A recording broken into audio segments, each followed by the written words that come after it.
When we began advocating for tobacco harm reduction or THR in India in 2016, we thought it would be fairly simple. When there's clear and growing evidence of risk reduction, there's ample data from other countries of THR being effective in reducing smoking rates, and in nations like India where tobacco health burden is high, while healthcare access is low, the need for prevention measures such as harm reduction would be self-evident. But how wrong we were. India ban ends in 2019 with severe penalties of up to 5-year jail terms. This got me to wonder, why did a country which would benefit the most from risk reduction so hastily ban it? Why didn't the governments think that a million Indian lives lost every year to smoking were worth saving? There were a few factors, including a push by a well-heeled NGO network created by a New York billionaire, as well as a prevailing argument in the wider tobacco control community, including among some proponents of harm reduction, that it works for the West but not for low and middle income countries or the LMICs where regulations are low. This is highly prejudicial, patronizing, and detrimental on many counts.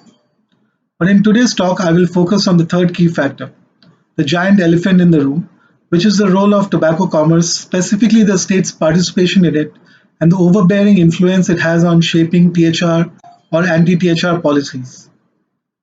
Given the lucrativeness of tobacco trade and the amount of tax revenue it generates, the state has always historically owned and operated this business. While the Western nations ceded control over the last century, many LMICs, especially in Latin America and Asia, continue to partially or wholly own tobacco companies. There are some arguments in favor of doing this, namely that privatization will allow multinational tobacco corporations to enter the market, will lead to greater efficiency in production, and these private enterprises will create aggressive marketing campaigns which will ultimately increase consumption, particularly among women and young people. This view is surprisingly popular in tobacco control, some even lobbying for continuation of state participation in tobacco trade, often by deploying the livelihoods, the revenue, and even the national pride arguments. However, there are serious implications of doing this, and nowhere is it more evident than in the implementation of harm reduction policies. The obvious problem is conflict of interest, which raises questions about the state's intent in reducing use of tobacco products when it directly profits from their sale.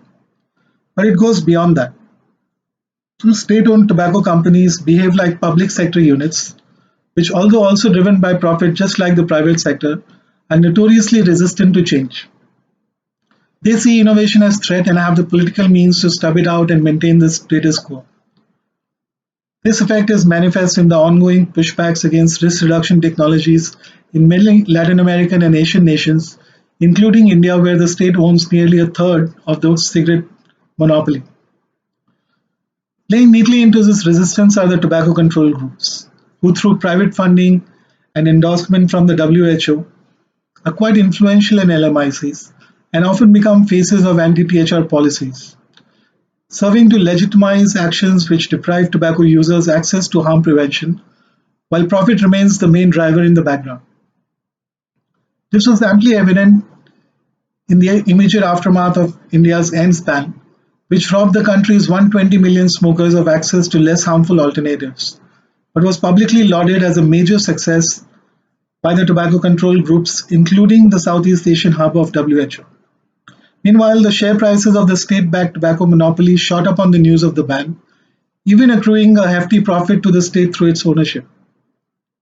It was a perfect solution. The government had saved the children and claimed moral victory. The tobacco control groups had won by blocking a new offering from Big Tobacco, while the tobacco companies themselves laughed their way to the bank instead of being forced to innovate and make less deadly products. Only the people suffered.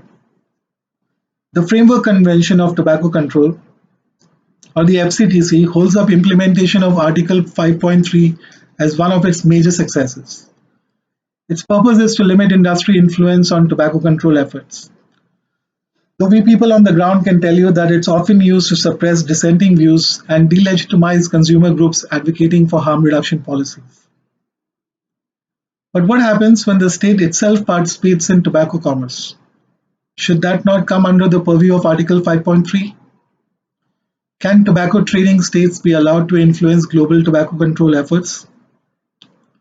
The common sense answer is obviously no, but the FCTC's answer is yes. China, a tobacco monopoly, is among the largest funders of FCTC, while India chaired the last FCTC COP in Geneva. These nations, with support from Thailand and other countries with tobacco holdings, have also been at the forefront of keeping COP proceedings secret, which blocks any public scrutiny of their actions but ultimately harms global tobacco control efforts by making them less transparent and denying the people most affected by these policies, the consumers, any representation. This pandering to nations with tobacco interests under the guise of respecting their sovereignty stunts global efforts to reduce tobacco related mortality and morbidity and creates a groundswell of opposition to harm reduction measures, which is presented in moral terms but is ultimately linked to profits. This nexus will have to be broken to push forward policies that are for the people and not purely for profit, ones which respect human rights and choices and which give tobacco users the means to reduce harm if they cannot eliminate it. The arguments in favor of continuing state control of tobacco trade may appear to have some credence, that privatization will create a bigger monster which will be difficult to control, but this is more a backward integration of an explanation to a problem, not the solution itself, and in fact ensures that the tobacco crisis will continue into perpetuity by preventing meaningful interventions. It is a false binary to claim that tobacco trade cannot be regulated without the state being a player. The FCTC guidelines are a ready template to adopt, and a separation will allow nations to refocus attention on the main goal of finding ways to ensure a billion people do not die from tobacco use in this century. Removing benefits to the state from tobacco should in fact go further, by ensuring that sin tax is used only to reduce the sin and for controlling damage from it and for no other purpose. This would force a rethink of the problem, framing it in ways that actually help the world's 1 billion tobacco users and removes incentives for strategies that do little to improve their lives and conditions while further alienating and punishing them. Thank you, and I hope you are having a good GFN.